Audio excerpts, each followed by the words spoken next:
A high school girl is working at a restaurant. She meets a guy who's a college student. She's in high school, he's in college.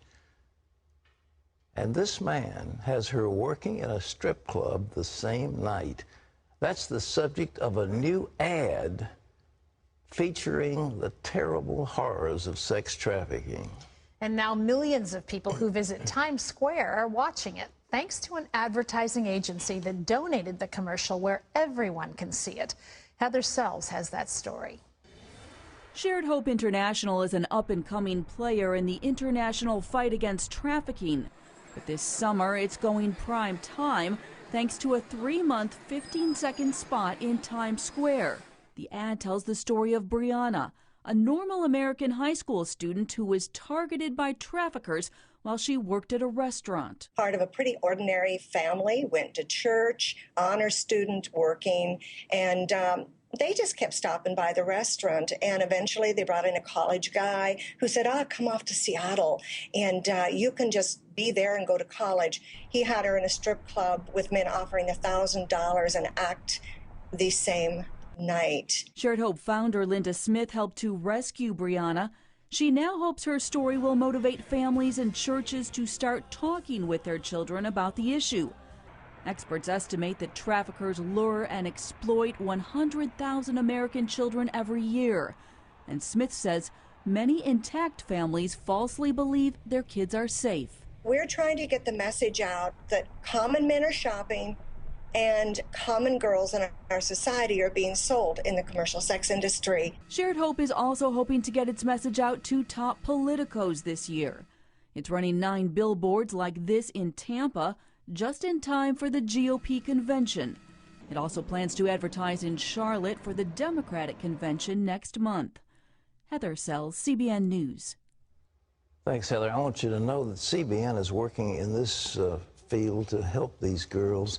Operation Blessing is taking it on. If you read Isaiah 58, it's one of these things, you know, you deliver people from bondage, and this is a horrible kind of bondage. As many as 1 million people are trafficked each year. Young boys, young girls. It's insidious and it's vicious. We're also at Regent University have a Center for Global Justice where we're training people how to go into countries and get laws passed to protect these people legally. So there's a lot going on. Yeah, Terry, welcome back, darling. I want to say Orphans Promise is working with Regent University on that because, you know, young kids without families are also victimized easily in this way. But it's great to be back with you. I missed you. Well, I missed you, and you've been in Mongolia. What were you doing in Mongolia? Well, Orphans Promise has 3 great projects there, but Pat, it is so pristinely beautiful out in the countryside. Is it? Oh my goodness. I mean, and the people are beautiful. Kids are gorgeous. It was a wonderful trip. We'll bring you some great stories. You got pictures? Got pictures. All right. Well, welcome back. God Thank you. bless you. Well, Lee Webb has more of our top stories from the CBN Newsroom. Lee. Pat, Mitt Romney wants the U.S. to be energy independent by the year 2020. The Republican candidate is unveiling his new energy plan today. His proposals are aimed at creating more than 3 million new jobs.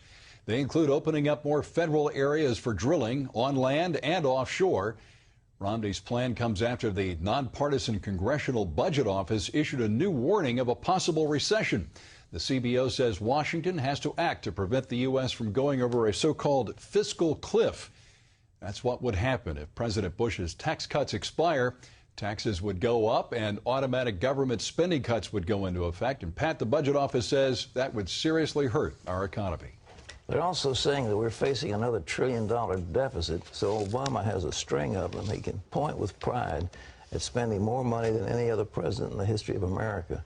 And as these conventions come close, you're going to hear a lot of rhetoric, a lot of hoopla, a lot of this, that, and the other. But the American people aren't fools, and they know that there's something terribly wrong when there's an 8.3% unemployment rate, and millions and millions of people are now forced to rely on food stamps in order to live. I mean, it's a sad situation, but the CBO is supposed to be nonpartisan, and they're warning that if the Congress does not reenact those tax cuts, and if they put in draconian spending measures, which sounds like a nice thing to do, if they do that, we're going to go off what they call a fiscal cliff, and it will send us into a serious recession. Okay, let's go back to Lee. Pat, Republican National Committee Chairman Reince Priebus tells CBN's David Brody that the GOP will not apologize for being pro-life. Priebus is one of David's guests on the Brody File TV program this week. They talked about the controversy over Missouri Senate candidate Todd Akin's controversial remarks about rape and abortion. The chairman says the media's attempt to paint Republicans as divided and extreme on the abortion issue is nonsense. Just because Todd Akin says something biologically bizarre doesn't mean that life suddenly doesn't begin at conception. We're a pro-life party. We have always been a pro-life party. And I think that we live in a pro-life country. So I like where we sit on this issue. Also on David's show this week, Newt Gingrich and CNN's Wolf Blitzer. That should be entertaining. You can see the Brody File on the ABC Family Channel every Friday morning at 9:30 through the election. And you can also watch it on cbnnews.com. Tropical storm Isaac could pose a threat to next week's Republican National Convention in Tampa. Organizers say they hope the storm will veer away from Florida, but meteorologists say there is a chance it will hit during the convention. That has organizers and the National Weather Service watching closely. We've been on the phone a lot this morning talking with FEMA, the Department of Defense, and our RNC partners. Organizers say they're making the necessary preparations and they're keeping the worst case scenario in mind, including postponing the convention if necessary. Pat, all of this happening as we approach the 20th anniversary of Hurricane Andrew hitting Florida. Listen, I was there in the aftermath of Andrew, and you never saw such devastation. There was a tornado in the middle of a hurricane, winds up in excess of 210 miles an hour, devastating. You have never, I mean, you can't conceive the devastation that took place with Andrew. And I don't think this storm poses that kind of a threat, but it's terrible. And who's going to Florida if they get stuck? There's maybe no water, no food, no medicine. I mean, it's not going to be a fun scene. So the mayor said he's perfectly prepared at this point to issue an order canceling that convention. They probably should. I mean, nobody pays attention to conventions. It used to be conventions were very exciting because you never knew who was going to be the nominee. So they went ballot after ballot after ballot, and some dark horse emerges and from the Midwest somewhere, and he becomes the candidate. Now it's all cut and dried, and so it's a show, and the networks say, look, we get paid more for our own shows than for your shows, so we're not going to do it. So even Ann Romney's getting bumped in this one. Lee? Well, Tropical Storm Isaac is expected to reach hurricane strength before hitting Haiti and the Dominican Republic overnight. CBN's Operation Blessing is monitoring the storm and making preparations in its Emergency Operations Center. President Bill Horn tells us more. The staff here is working on the hurricane that's headed this way. It's headed for the U.S., we're afraid, Hurricane Isaac. Right now on its current track, it's headed right smack at Haiti about 8 o'clock Friday afternoon. And if that happens, it's going to be devastating to that country. If there's torrential rain, the way there always is with a hurricane, there's going to be flooding and all kinds of wind damage. We operate a children's home for 64 abandoned children who were born with disabilities. But that whole facility is subject to damage, to flooding, to wind damage. And so we're preparing for that now by putting in extra bottled water. We've cranked up our chlorine generation. We're generating enough chlorine down there in our compound to disinfect over 3 million gallons of water a day. There'll be cholera-infected water running everywhere. So that'll be a time for our chlorine to come into play and save lives. And this device that I'm bringing with me here, this is a portable device. I'll be carrying this with me on the plane, and in about an hour, I can produce 5 gallons of solution with this device right here that's adequate to disinfect 1,000 gallons of water. We have a boat down there that we use for emergency, for rescue, for delivering supplies to areas, villages that may be cut off. David Darg and I will be on our way to join our team that's already on the ground getting ready. And what we would love is if everyone that's watching this and hearing this right now would pray for the people of Haiti and pray for the safety of our team down there. We would sure appreciate that. We will be doing that. Well, those wildfires out west are proving to be expensive in more ways than one. The fires have covered more than 7 million acres this year, and it's busting state budgets. Utah, for example, has spent $50 million so far this year. Its firefighting budget is $3 million a year.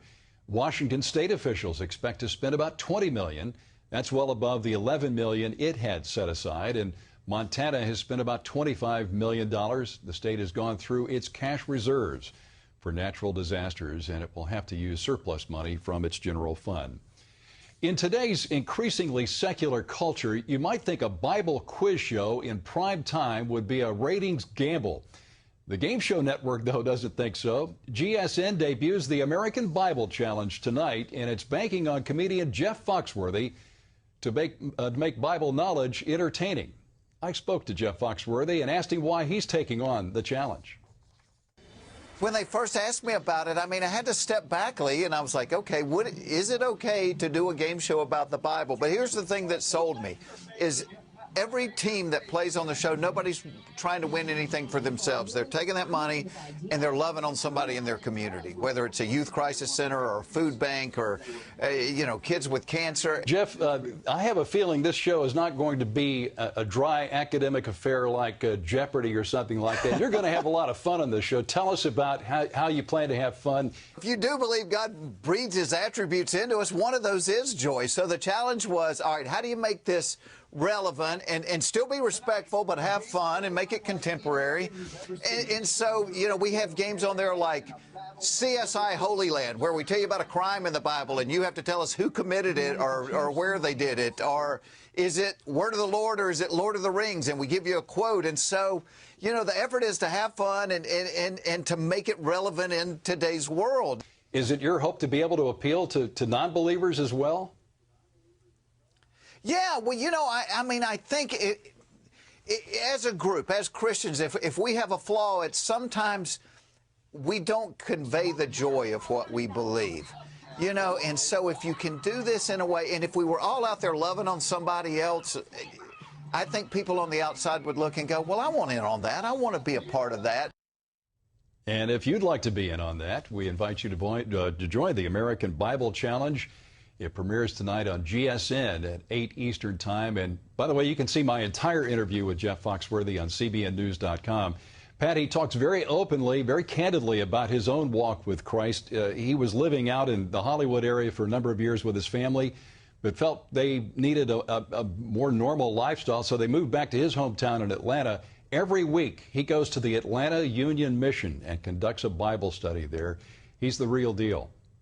Well, he's not only the real deal, he is a very funny guy, and he was in the team of comics that are just hilarious, including the Cable Guy, and they have taken the country by storm. Jeff Foxworthy, what a fun game show.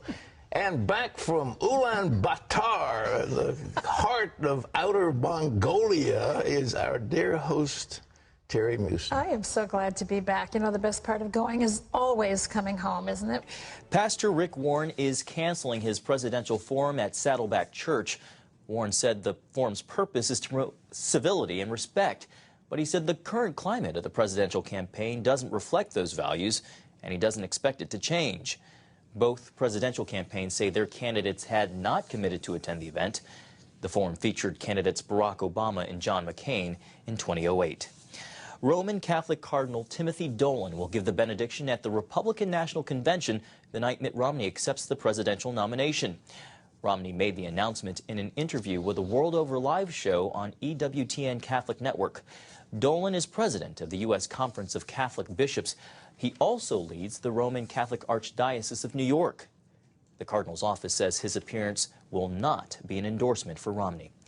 Well, you can always get the latest from CBN News by going to our website at cbnnews.com.